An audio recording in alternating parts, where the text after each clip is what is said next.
Soalan makruh baca la ilaha illallah sebelum tidur. Takut meninggal dunia sebelum baca habis. Habis tak baca langsung. Tak baca langsung.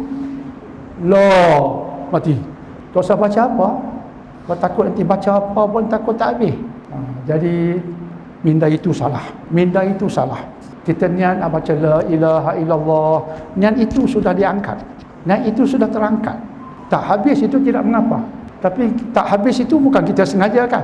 Bukan kita main-main dengan apa yang kita kata. Kita memang nak baca la ilaha illallah, tiba-tiba la ilaha. Dah terangkat dah.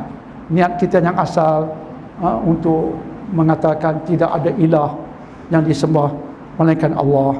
Maka la ilaha illallah wahdahu la syarikalah lahul mulku wa lahul hamdu yuhyi wa yumiitu wa huwa ala kulli syai'in qadir. Bacalah.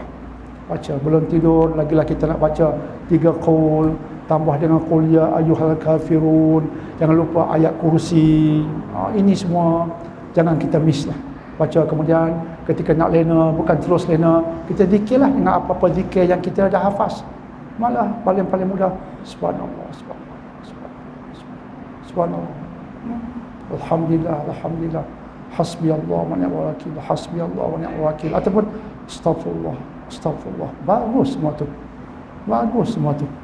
Okey, insyaallah, insyaallah.